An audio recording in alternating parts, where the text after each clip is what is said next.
A very good morning, all my dear student. I am Anurag Dwivedi. I will teach you English subject. I hope all of you are very well, safe and healthy in your houses and also studying very well. So without wasting time, let's start our discussion. There are two books in your English language. First one is English grammar and second one is English spring. That means your textbook.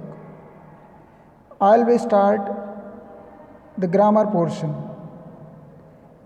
As you are looking at screen, this is the first chapter of your grammar book. Chapter name is the sentence. So we will discuss in this chapter about sentence. What is significance? Where is use sentence? इसको मैं easy language में थोड़ा सा समझाने को कोशिश करता हूँ। लैंग्वेज, इंग्लिश एक लैंग्वेज है. There are different languages that are speaking and are using for writing in different places. Meaning ये है कि जैसे इंग्लिश, हिंदी, उर्दू, संस्कृत या अलग अलग जगह पे अलग अलग लैंग्वेज बोली जाती हैं, उनको हम अगर सीखते हैं तो उसके लिए हमें उसकी ग्रामर पढ़नी पड़ती है. हर एक लैंग्वेज की एक पर्टिकुलर ग्रामर होती है. ग्रामर का मतलब है सम रूल्स एंड रेगुलेशन, कि कैसे उस लैंग्वेज को हम प्रॉपर तरीके से यूज़ करें, ईदर इन स्पीकिंग और इन राइटिंग. तो स्टार्ट करते हैं हम फर्स्ट चैप्टर से, सेंटेंस.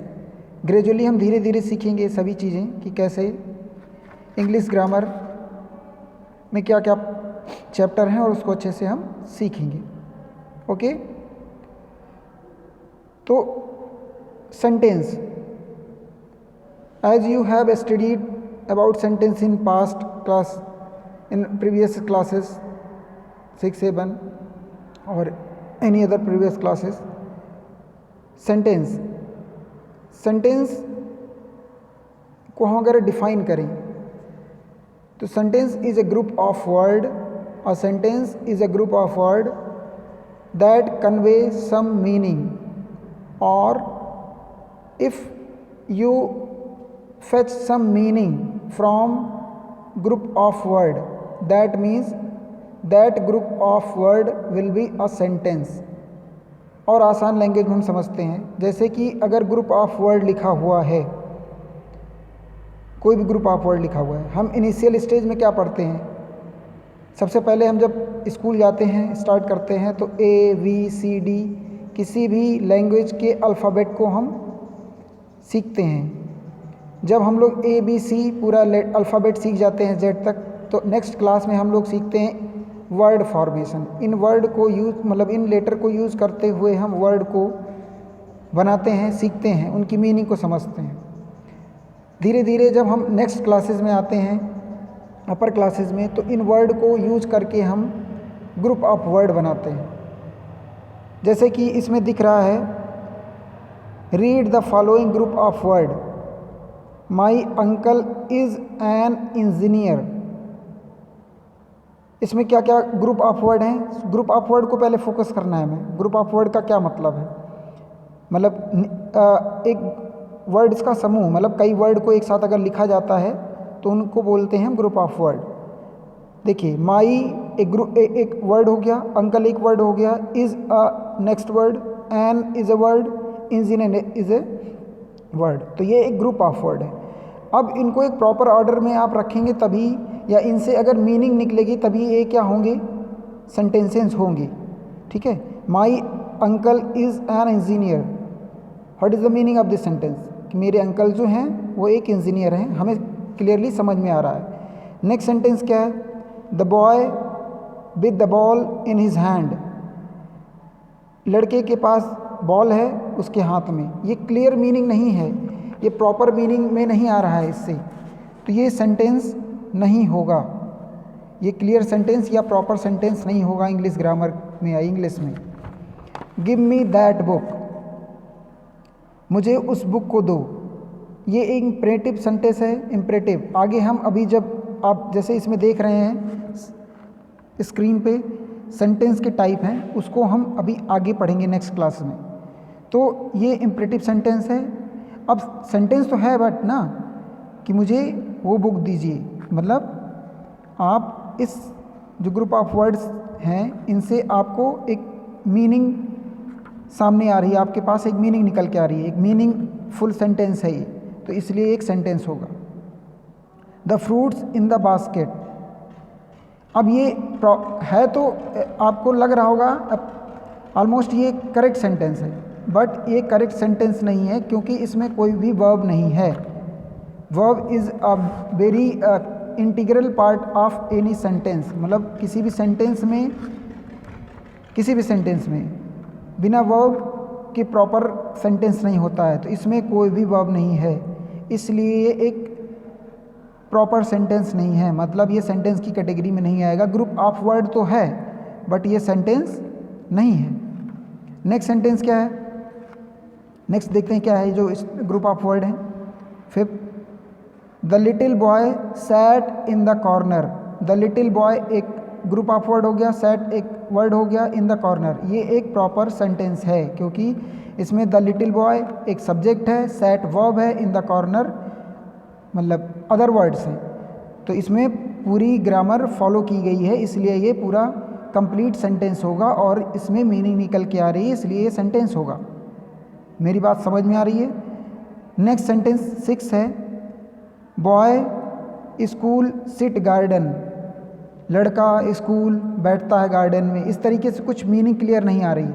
तो आप स्लाइड में देखिए इसमें क्या लिखा हुआ है, द ग्रुप ऑफ वर्ड, यहाँ पे देखिए आप ये जो यहाँ पे ये क्या लिखा हुआ है यहाँ पे, इसको हम रीड करते हैं क्या है। The group of word in 1, 3, 5 make complete sense, इससे क्या समझ में आ रहा है, एक कंप्लीट सेंस मतलब एक मीनिंगफुल है जिससे कुछ मतलब निकल के आ रहा है। सो देयर आर सेंटेंसेस, मतलब यही क्या होंगे, सेंटेंस होंगे, अदरवाइज सेंटेंस नहीं होंगे। अगर मीनिंग क्लियर नहीं है, मीनिंग समझ में नहीं आ रही उन ग्रुप ऑफ वर्ड्स से, तो वो सेंटेंस नहीं होंगे। नेक्स्ट क्या लिखा हुआ है, the group of word in 2, 4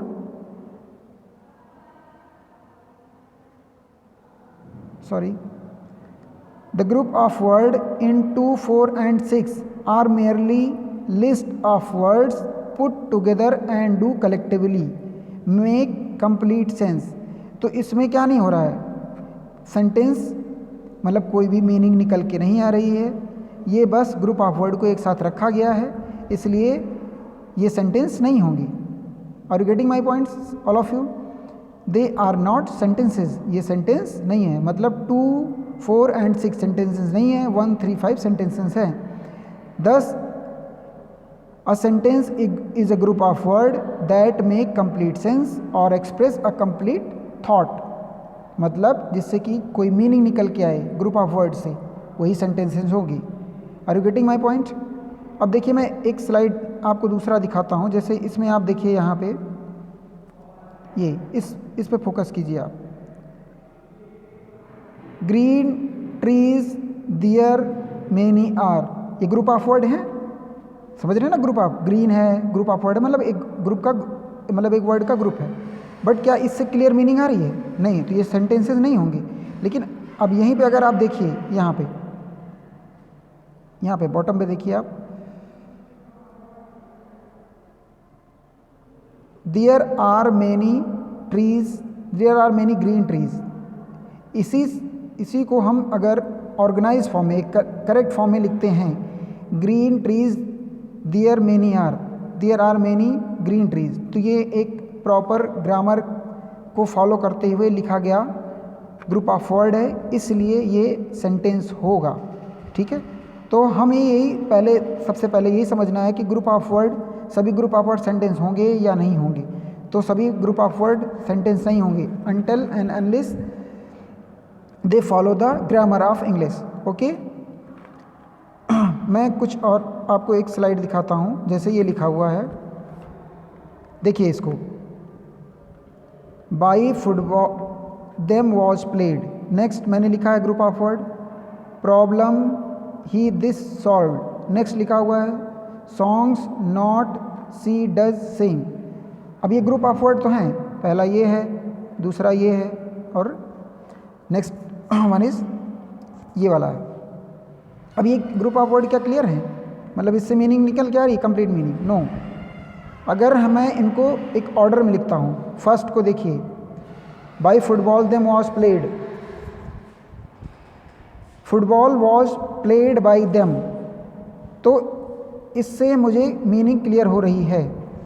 we are getting a fruitful और mean complete sense from the above group of word कि फुटबॉल उनके द्वारा खेला गया। नेक्स्ट को अगर हम प्रॉपर ऑर्डर में लिखते हैं तो क्या होगा? ही सॉल्व दिस प्रॉब्लम, उसने इस प्रॉब्लम को सॉल्व किया, तो इससे भी क्लियर मीनिंग हो गई। We are getting a complete meaning. Okay, next क्या, मैंने नेक्स्ट को मैंने प्रॉपर ऑर्डर में लिखा, she does not sing songs, इससे भी कंप्लीट मीनिंग मिल रही है। तो हमने इन ग्रुप ऑफ वर्ड को एक प्रॉपर ऑर्डर में लिखा, इसलिए ये जो लास्ट में मैंने इनको प्रॉपर तरीके से लिखा, ये क्या होंगे? सेंटेंस हैं। बट जो ये हैं ये सेंटेंस नहीं हैं, क्योंकि ये ग्रुप ऑफ वर्ड हैं बट सेंटेंस नहीं है, क्योंकि हम लोग we are not getting a complete sense. Okay, तो अभी तक हमने क्या सीखा? देखिए इसमें क्या लिखा हुआ है, सेंटेंस की एक correct definition. Therefore we can say that an organized group of word that makes complete sense is called sentence। यहाँ पे देखिए स्लाइड में आपको दिख रहा होगा, ये दिख रहा है ना आपको। therefore we can say that an organized group of word, मतलब एक प्रॉपर ऑर्डर में अगर ग्रुप ऑफ वर्ड लिखा गया है और उससे कंप्लीट सेंस समझ में आ रहा है, तभी वो सेंटेंस होंगे। ठीक है, तो अभी के लिए, आज के लिए इतना ही रहेगा। नेक्स्ट क्लास में हम टाइप डिस्कस करेंगे, सेंटेंसेस के टाइप, मतलब डिक्लेरेटिव सेंटेंस क्या होते हैं, इंपरेटिव सेंटेंस क्या होते हैं, इंट्रोगेटिव सेंटेंस क्या होते हैं, ऑप्टेटिव सेंटेंस क्या होते हैं, एक्सक्लेमेटरी सेंटेंस क्या होते हैं। हम इनके एग्जांपल्स को समझेंगे और इनके ये होते क्या है। We will discuss all about and each point of these type of sentences. तो आप इस वीडियो को मतलब मल्टीपल टाइम्स देखिए। अगर कोई भी क्वेरी होती है तो आप व्हाट्सएप पे क्वेरी कर सकते हैं, पूछ सकते हैं। और जिनके पास बुक्स नहीं है वो स्कूल में आके अपनी बुक पर परचेज़ करें, तभी आपको प्रॉपर तरीके से समझ में आएगा, क्योंकि बुक के बिना आप होमवर्क नहीं कर पाएंगे। क्योंकि मैं अभी आपको होमवर्क देने जा रहा हूँ इसी पे, तो आपको होमवर्क सबमिट करना होगा इस वीडियो को देखकर। Okay, thank you, that's it for today. Thank you all of you.